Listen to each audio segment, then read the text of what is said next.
Hello दोस्तों, अस्सलाम वालेकुम and welcome again in my YouTube channel. तो दोस्तों, आज क्या हमारा व्लॉग जो कि मकई के बारे में है। मकई की काश्त कैसे होती है, इनका क्या तरीकाकार है।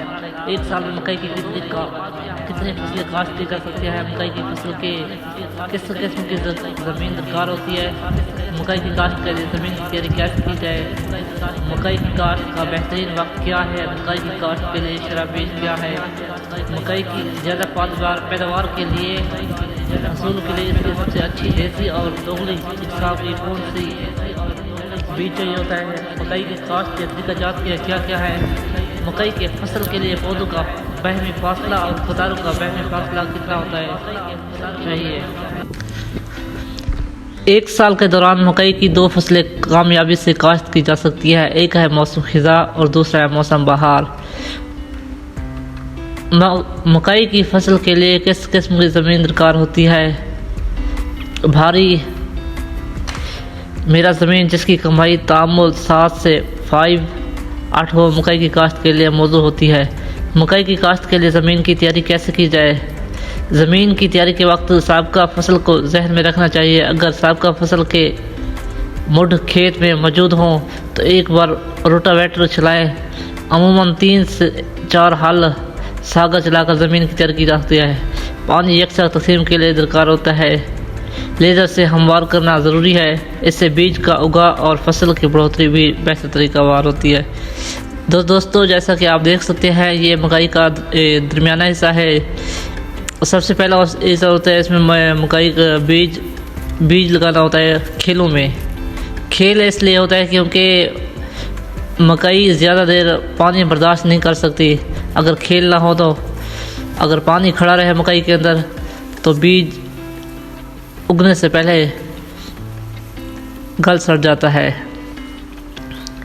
इससे बीज का उगा और फसल की बढ़ोतरी भी बेहतर तरीका होती है। खेलों से खेलियाँ निकालने से पहले ज़मीन में गहरा हल चलाएं और इसको अच्छी तरह भरभरा करें। मकई की काश्त का बेहतरीन वक्त क्या है। मकई की मौसम खिज़ा जिसमें 15 जुलाई था 15 अगस्त।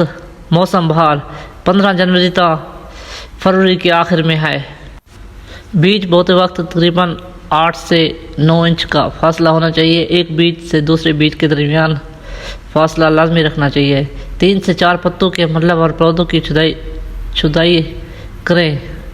मकई की फसल कितनी खादों दरकार होती है। देसी और दोगली इकसाम की खादों की ज़रूरत मुख्तलिफ होती है। दरमियानी ज़मीनों में देसी इकसाम की 87 किलोग्राम नाइट्रोजन, 46 किलोग्राम फास्फोरस और 37 किलोग्राम पोटाश फी एकड़ के हिसाब से, जबकि दोगली इकसाम को 110 किलोग्राम नाइट्रोजन, 58 किलोग्राम और फास्फोरस 37 किलोग्राम पोटाश फी एकड़ दरकार होती है। दोस्तों, मकई की कितनी आबादी दरकार होती है। मकई की फसल की कुल 28 से 34 एकड़ फी इंच पानी दरकार होता है। खरीफ के दौरान 10 से 11 बार आबादी, जबकि मौसम बहार में 12 से 13 अदद आबादी दरकार होती है। मकई की फसल की अहम तरीन मराहल कौन से हैं जिन पर आबादी इंतहाई ज़रूरी है।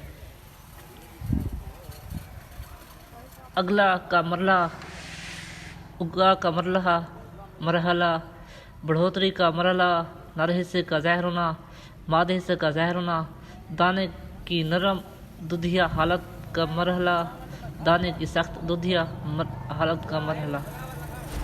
तो दोस्तों, इसमें एक अहम बात और भी है, क्या मकई में छिद्राई की करना लाजमी है। छिद्राई खेलों पर काश्त में छिद्राई ज़रूरी नहीं होती, जबकि कतारों में काश्त की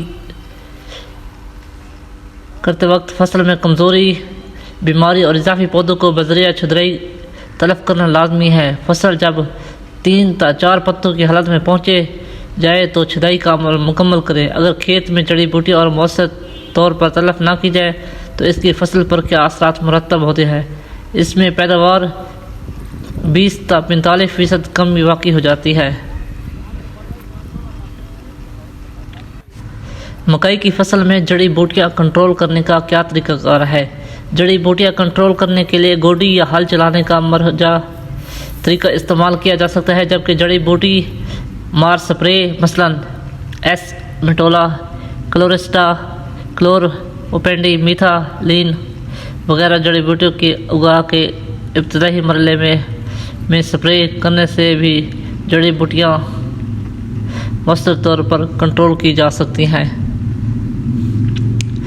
दोस्तों ये है मकई का दरमियाना हिस्सा, जैसा कि आप सब देख सकते हैं वीडियो में।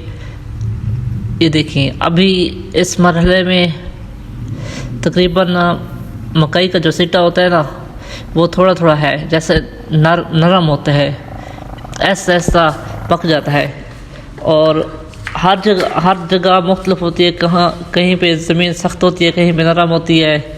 इस वजह से हर कोई अपने तरीके से पानी देता है, फसल काश्त करता है। तो दोस्तों अगर वीडियो पसंद आई तो लाइक शेयर और कमेंट्स करना